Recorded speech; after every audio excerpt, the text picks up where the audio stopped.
Today we're talking about a psychological condition called claustrophobia, the fear of confined spaces. People with this phobia often feel intense anxiety in enclosed areas, sometimes even in something as common as an elevator. The smaller the space, the more the unease builds, and in extreme cases it can feel suffocating. Our story today takes this fear to the limit. It's about a young woman just 20 years old who was kept inside a wooden box for 7 years. Each day she spent roughly 23 hours inside that box. Imagine feeling like you're buried alive, struggling for air, trapped in silence. The only hour she was let out wasn't a moment of peace. It came with emotional pressure and constant control from the man holding her. In this dark, suffocating reality, there seemed to be no way out. Yet through extraordinary resilience, she endured and eventually found a way to reclaim her freedom. To understand how this happened, we need to go back to the year 1977. Red Bluff is a small city in Northern California, covering about 7.7 square miles and split by Interstate 5. On May 19, 1977, a 20-year-old woman stood by the roadside in Red Bluff, thumb extended, hitchhiking. Back then, it was a common way for young people to travel cheap, easy, and sometimes a way to meet new friends. She had been waiting for a while when 2 cars stopped briefly but moved on. Then a third car pulled over. Behind the wheel was a young man. In the passenger seat sat a young woman holding a baby. They looked like an ordinary, wholesome family of 3. Feeling safe, she accepted the ride.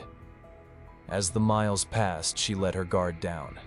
She introduced herself as Colleen Stan from Oregon, and explained that she was on her way to a friend's birthday party in Northern California. She had already traveled more than 310 miles and had about 100 miles to go. While she spoke, she didn't notice the fleeting, unsettling smile on the driver's face. The driver was Cameron Hooker, 23 years old. The woman beside him was indeed his wife Janice, just 19. They had been married for 2 years and had a baby girl almost a year old. They were simply out for a casual drive when they crossed paths with Colleen, or so it seemed. At a gas station stop, Colleen went into the restroom.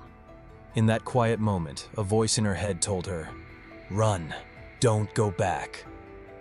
It was strange and unnerving, but she ignored it, splashed her face with water, and returned to the car. Back on the road, Hooker took a strange wooden box from the trunk. Soon after, he turned onto a secluded stretch.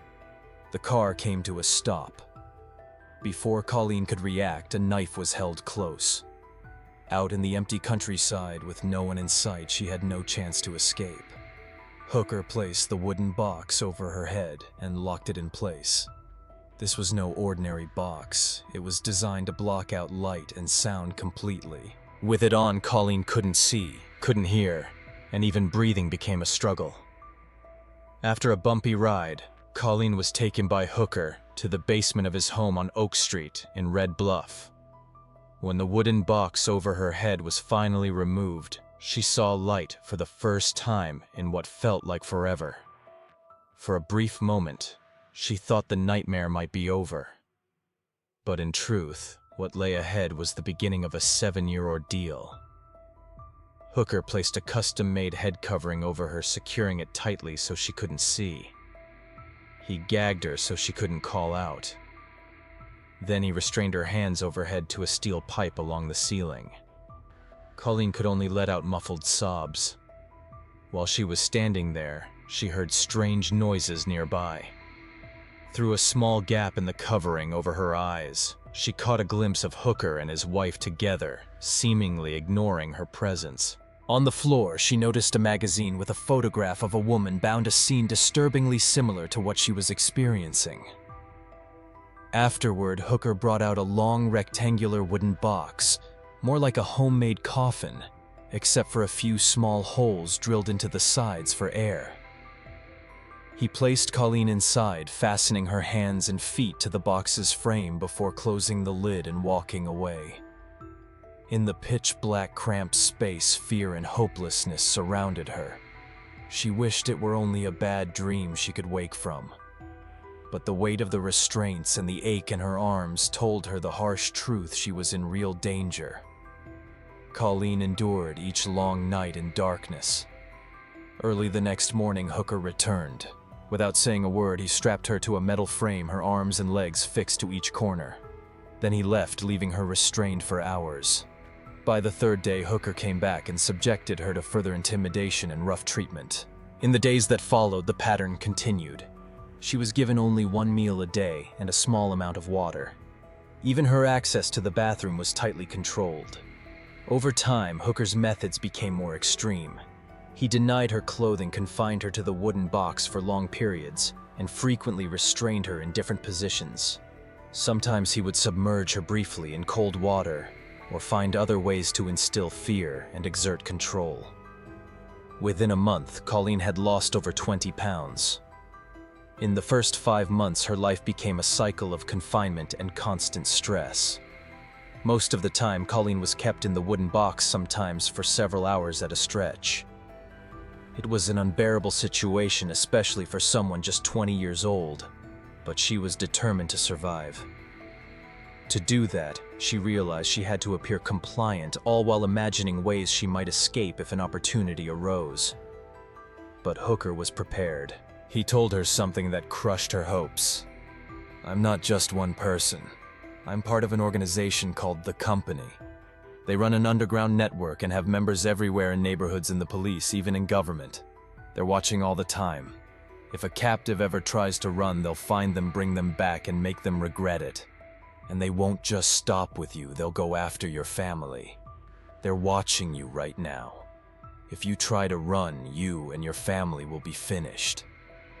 Terrified for her family's safety, Colleen decided she had no choice but to endure. By January 1978, Cameron Hooker introduced something he called a slave contract. He told Colleen it was an official document from an organization known as The Company, and demanded she sign it, agreeing to become his personal captive.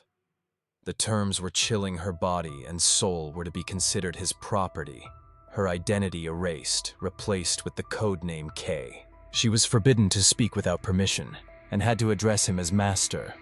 Every action required prior approval. Before doing anything, she was expected to kneel, bow her head, and ask.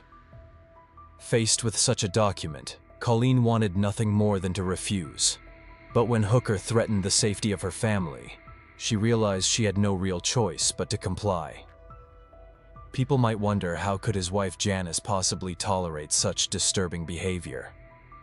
In truth, she wasn't just aware of it, she participated. The strange dynamic between them had deep roots. Cameron Hooker was born on November 5, 1953 in Red Bluff, California. Little is recorded about his early life, except that his parents frequently moved due to financial instability, finally settling in Red Bluff in 1969. By then, Cameron was a withdrawn young man, uninterested in outdoor activities, often keeping to himself, and lost in thought. At 19, after finishing high school, he found work at a lumber mill. Around this time, he met Janice, who was just 15. Coming from a home where affection was scarce, Janice longed for security. She saw Cameron as tall, handsome, and seemingly kind qualities that drew her in and fostered dependence.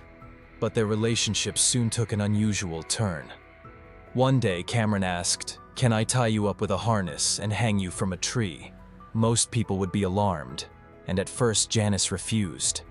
But after hearing him say he had done something similar with a former girlfriend, she inexplicably agreed.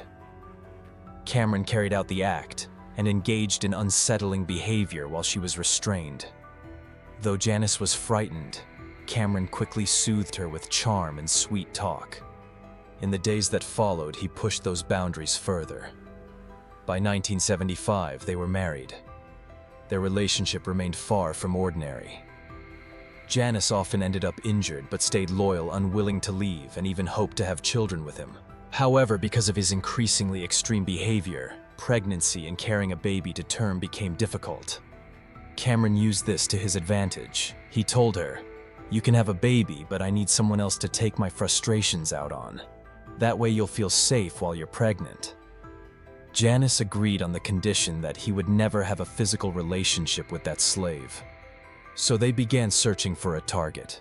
In January 1976, while driving, they encountered 18-year-old Marie and persuaded her to get into their car. They placed a wooden box over her head and took her to their basement. The events that followed were violent and ended with Marie losing her life. Cameron and Janice then drove north near Lassen Volcanic National Park in California, where they buried her. After that, Cameron stayed quiet for several months. When no police showed up at his door, his confidence grew and he started looking for a second captive. This time, the victim would be Colleen Stan. When Colleen disappeared, her parents went to the police. But with almost no clues and limited forensic technology at the time, the case quickly stalled. Desperate, her parents drove from town to town, searching on their own. But it was like looking for a needle in a haystack, no trace, no news. Eventually, they feared the worst, that Colleen was gone forever. In reality, she was still alive, hidden away in a basement, enduring unimaginable captivity. By February 1978, 7 months after her abduction, the rules Cameron had set with Janice began to shift. He had once promised her that while he might be physically rough, he would never cross a certain line with a captive. But Janice's stance changed shockingly. She was the one who suggested he could cross that boundary with Colleen, claiming it might make him more satisfied. She was even present when it happened, and disturbingly initiated the suggestion herself. The experience had not brought Hooker the thrill he had expected. In fact, it seemed to have the opposite effect. It dulled his frustration. For a while afterward, he stopped that form of abuse toward Colleen. By April 1978, Hooker decided it was time to move. Perhaps he believed relocating would make them less noticeable. The family moved to a mobile home on Pershing Avenue about 4 miles away. Mobile homes, of course, had no basement, so Hooker devised a new method of confinement. He rebuilt his own bed into a raised platform, leaving a narrow space underneath where Colleen would be kept. Inside that cramped compartment was only a portable toilet and a small roll of toilet paper. The only connection to the outside world was a small ventilation fan. For nearly a year, Colleen's life was confined to that space under the bed. When Hooker wanted to torment her, he would wait until his daughter was asleep and then secretly let Colleen out at night. He told his child that the aunt who had been around before had gone home, so there was nothing to worry about. In September 1978, Janice gave birth to their second child, right above the very space where Colleen was trapped. When the baby was about 7 months old, Janice found a night shift job. Hooker, overwhelmed by caring for the children, released Colleen to help with babysitting and housework. By June 1980, Janice began working full-time. With no one else to take care of the children, Hooker decided Colleen would become the full-time caregiver and housekeeper. At night, instead of locking her under the bed, he would confine her to the bathroom, securing her to a fixed spot while she slept. This arrangement lasted for over half a year until Hooker began to feel restless again. He decided he wanted Colleen back in the box. To make that happen, he asked Janice to quit her job and stay home with the children. As the kids grew older, Hooker became more concerned they might discover what was happening. To avoid that risk, he came up with a new plan, building an underground chamber beneath the house, the digging and construction. He left all of that to Colleen. For the next 2 years, in addition to enduring his control, Colleen was forced to dig and build the underground room. Her faith and her longing for freedom kept her going through the mental and physical strain. She learned to appear completely obedient in Hooker's presence, knowing that compliance might grant her small privileges and slightly less suffering. But Hooker never stopped using the threat of the company, a supposedly powerful organization, to terrify her into silence. Over time, her submission earned her limited freedom. She could do chores around the house, tend the yard, and occasionally see the daylight. Still, she dared not escape. By 1981, Colleen had been a captive for 4 years. Seeing her unwavering obedience, Hooker believed she had been fully conditioned. That year, he did something unprecedented. He allowed her to visit her family. Colleen was overwhelmed with emotion, but also terrified. She feared it might be a test from the company, and that if she revealed the truth, her family would be harmed. So she said nothing. Her parents were overjoyed to see her again. To put their minds at ease, Colleen told them she was doing fine. She kept her captivity a secret. Hooker even posed as her boyfriend during the visit, further masking the reality. After the trip, Colleen returned to what she called her living nightmare. For reasons she could not understand, Hooker suddenly decided she had been given too much freedom. He locked her back in the box, this time for 3 long years. She spent 23 hours of every day in that cramped space, only being let out briefly late at night. The children in the household never even saw her during those years. By January 1984, Cameron Hooker's mindset began to shift. He decided to give Colleen a little more freedom, letting her out of the box at night and allowing her to sleep in the bathroom. For Colleen, it was a small but meaningful change. She tried to remain obedient, fearing that any hint of defiance might send her back into that suffocating confinement, especially in the summer months when the box became unbearably hot and airless. Seeing her continued compliance, Hooker convinced himself that he had completely broken her spirit. By May, he allowed her to not only manage household chores, but also work at a small motel a few miles away. To an outsider, this might seem like a step toward freedom, but for Colleen, the invisible chains were still there. The myth of the company and organization Hooker claimed would punish her and her family if she disobeyed had been ingrained in her mind for 7 years. Hooker was satisfied with the dynamic. In his mind, both Colleen and his wife Janice were under his total control. He even floated the idea of promoting Colleen to the status of a second wife. Before long, the 3 of them were engaged in intimate situations together. Outwardly, Janice seemed compliant, but inside cracks were forming. She had always been emotionally dependent on Hooker, willing to endure almost anything to keep him. But now, with Colleen stepping into what she felt was her place, jealousy and fear gnawed at her. She worried that her role in Hooker's life was slipping away, and that she might lose him entirely. Overwhelmed and in need of someone to confide in, Janice found herself at a nearby church where she met with the pastor. She opened up about her life over the past 7 years, including the fact that Hooker was keeping another woman captive, though she didn't give a name. The pastor urged her to remove Colleen from the house immediately and either leave Hooker or turn him in to the police. At first, Janice hesitated. The thought of losing Hooker still terrified her. But the unrest inside her kept building. Over a month later, she returned to the pastor, this time ready to act. Her plan, however, wasn't to leave Hooker or hand him over to the law, it was to set Colleen free. Janice approached Colleen and revealed the truth. Hooker was just one man, and the company was a complete fabrication, a tool to keep her living in fear. For Colleen, it was like the ground had shifted beneath her.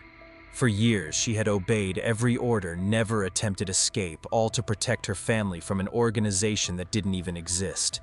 Still, she was cautious. Could this be another trap? Janice, sensing her hesitation, told Colleen everything she had endured herself. She pleaded with her to go home, adding just one condition: don't go to the police.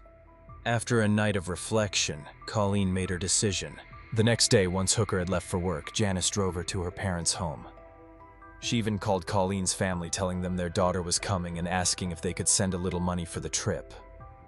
Standing at the bus station, watching cars rush by, Colleen felt a storm of emotions. Finally, she picked up the phone and called Hooker. "I can finally leave you. You can't hold me anymore," she told him. True to her promise to Janice, Colleen did not contact the police upon her return.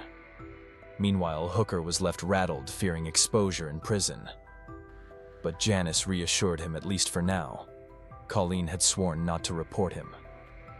In the months that followed, Colleen maintained occasional contact with both Janice and Hooker through letters and phone calls.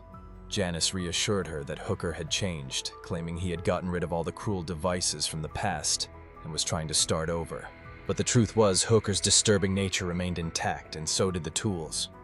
One day, Janice heard a rumor that Hooker might turn on her and their 2 children, making them his next victims. The thought terrified her. After much reflection, she decided to take the pastor's earlier advice and bring her husband to justice. Janice provided police with information about a woman named Marie, whom Hooker had allegedly killed years earlier. However, because no remains were found, The authorities couldn't charge him in that case. When it came to Colleen's ordeal, Hooker faced charges of kidnapping, unlawful imprisonment, and assault. On paper, the case should have been straightforward. Colleen and Janice were strong witnesses and the evidence was substantial. But the trial took a surprising turn when Hooker's defense argued that everything Colleen had done was voluntary, not forced. They asked if she wasn't willing. Why didn't she escape in all those years? Why did she stay even when she had the chance? They even presented love letters Colleen had written to Hooker, suggesting she had deep feelings for him. Colleen explained that the letters were purely a survival tactic written out of fear. She described how Hooker had invented an organization called the Company and used it to convince her that any disobedience could cost her or her family their lives. This psychological cage kept her from trying to escape. Psychologists testified that people held captive for long periods can develop Stockholm Syndrome, a psychological response where hostages show sympathy toward their captors. This, they explained, was why Colleen never fled. In court, the prosecution presented over 100 pieces of evidence: the locked wooden box, a so-called slave contract, photographs of Colleen in restraints, and various devices used to intimidate and control her. Witnesses included Janice's children, Janice herself, neighbors, friends, and the pastor. The case was overwhelming. Even though Hooker denied everything, he could not escape conviction. On November 22, 1985, the jury found Hooker guilty of kidnapping, assault, and the use of a deadly weapon, sentencing him to 104 years in prison. Judge Clarence Klein stated during sentencing, "He is the most dangerous psychopath I have ever met. As long as he's alive, he will be a threat to women. The safest place for him is behind bars for life." In 2015, under California's elder parole program, Hooker became eligible for review. But due to his high risk, the request was denied. His next opportunity for parole won't come for another 15 years. As for Janice, although she had been complicit in some of Hooker's crimes and even helped destroy evidence, she was granted immunity in exchange for her testimony. She later returned to her maiden name and began a new life. Colleen, after 7 years of living in what she called a living grave, suffered long-term injuries to her back and shoulders from years of confinement. Yet she refused to let her past define her. She studied accounting, married, and had a daughter.